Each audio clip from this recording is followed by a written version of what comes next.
people there. And I think a lot of it has to do with selected media portrayal or just kind of things getting lost in translation with what's going on here and what's going on there. But we do care about the people over there, and I think it's important that they know how much we love them and we pray for them, and they are our brothers and sisters, and we want to help them, whether they're there or they're here. And that's one thing about this telethon that I think is so wonderful, is that all the organizations involved are, they're all to benefit our brothers and sisters, whether it's spiritually, whether it's overseas, like Adopt a Refugee, whether it's here. And Calc does wonderful things, and Arutha does wonderful things, and I think that it's really important that people reach out or take the time out and call and donate to this telethon, because they're really helping people that wouldn't normally receive the assistance if it weren't for these organizations. This generosity. Yes, and sure. Now, you've mentioned the retreat a couple of times. What is the purpose of a retreat? The retreat that I'm referring to is Kairos. Kairos is a retreat that came to us from a Catholic high school, and we learned it, we adapted it, and we took it on ourselves. And actually, I was one of the directors for Kairos for the last 10 years. I just now have taken a break from retreats, but the retreat is still going on, and it's a 4-day retreat that basically you learn how to love others, love yourself, and love God. It's very simple. It's not rocket science or anything like that. But every retreatant that I met on the first day before we left didn't want to be there, and on the last day, Sunday, when we came back, nobody wanted to leave. So it's always like that. And with our community, unfortunately, we have this problem that we all judge each other. Right. It's a big problem. So when you put a lot of high school kids, or I was working with 18 to 25-year-olds and 25 to 30.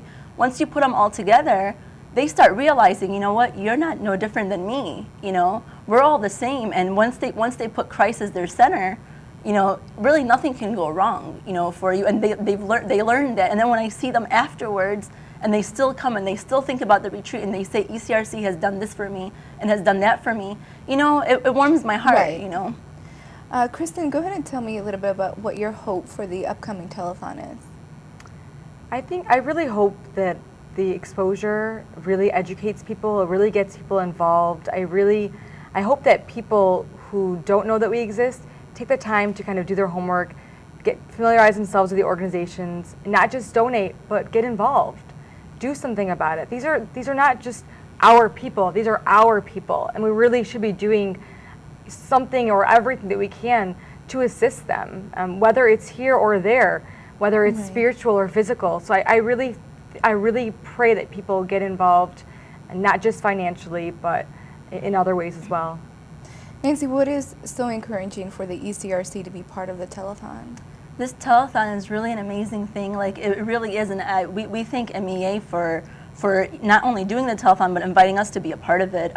For the last 10 years, with ECRC, if somebody walks into our door and wants to come on a retreat or wants to be involved in one of our activities, if they don't have the money, we don't care that they don't have the money. Right. We do whatever we can to just for them to come, because learning your faith and being a part of something that is so much greater as it is, we don't care about your money. Right. So unfortunately, we get to the point where things do have to get paid, bills do have to get paid and things like that. So for us to be able to continue to bring people and not have to worry if they have money or not, we have to have donations, and that's why it's so amazing that you guys put together this telethon and gave us the opportunity to be a part of it. Of course, so that we can have an outreach within the community as well.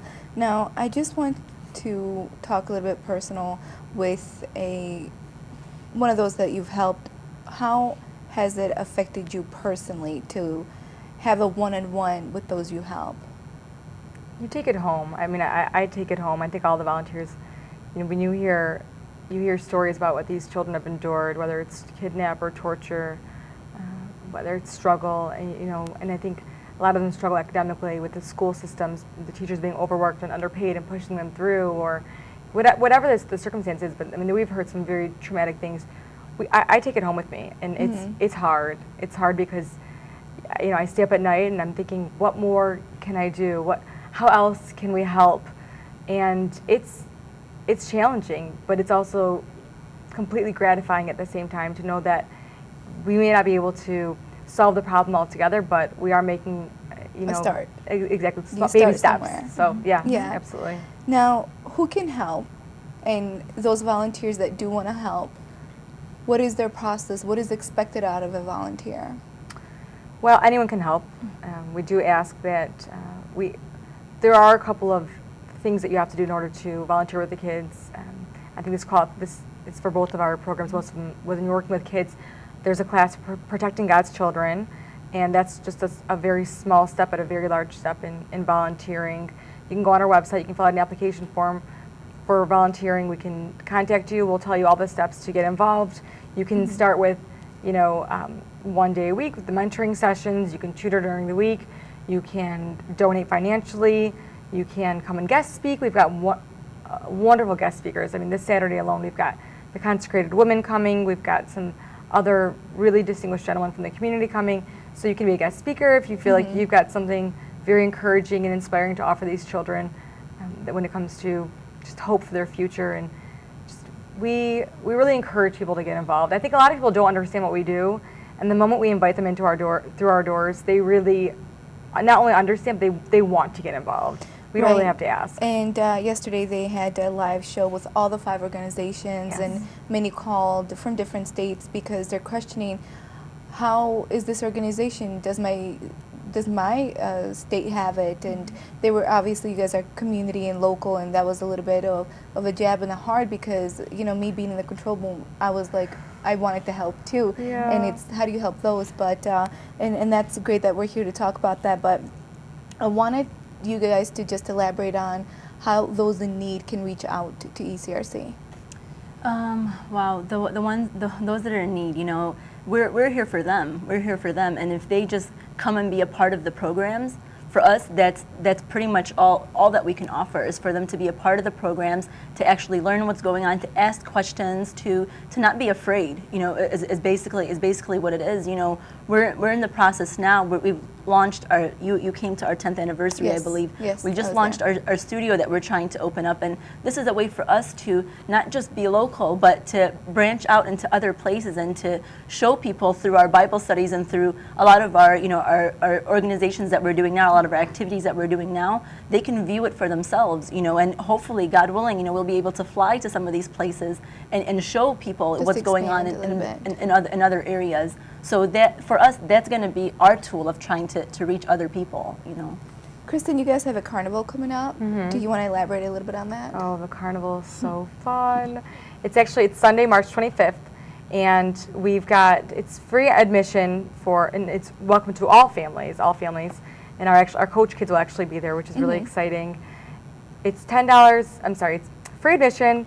The unlimited moon bounces, there's like a fee for that, I think it's $10. There's hot dogs, pizza, tons of games, tattoos, just prizes. It's 4 hours of complete and total fun for all ages. A huge bounce house, like a gym full of them. It's amazing. I love that. And we also have a raffle that day. There's 5 $1,000 cash prizes. The tickets are only $10, and all the proceeds, 100% of the proceeds, go back to our programs. We're not federally funded.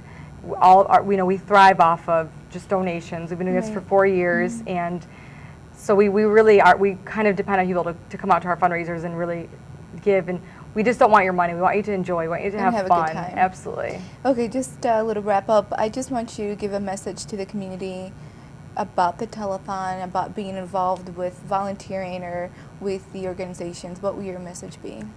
You know, it's not about how much money that you have to donate. It's not, you know, Saint Therese of the Little Flowers, she says it's the little things that you do that make a difference. You know, and she used to just say, you know, say a smile to someone or open a door for someone or something like that. And you know, it's not about if you don't have $1 million. If you shoot for something that high, of course we're all going to fail.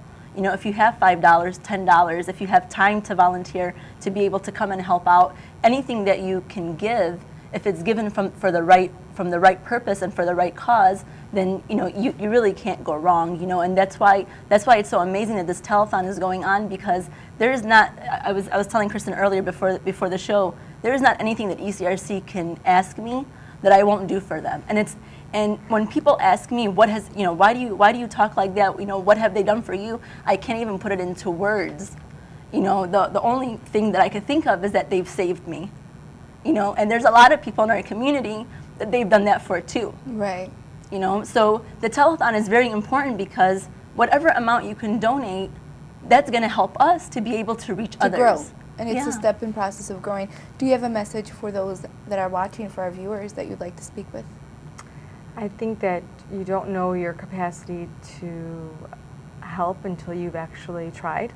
I think people think that, oh, somebody else is doing it, so I don't have to. But if everyone's thinking that way, then no one's doing it. And so just get involved, do something about it. Whether it's something as important as Ecrc, which has truly affected me, and I know that we carry the message. It's funny. All of these organizations we're all tied together.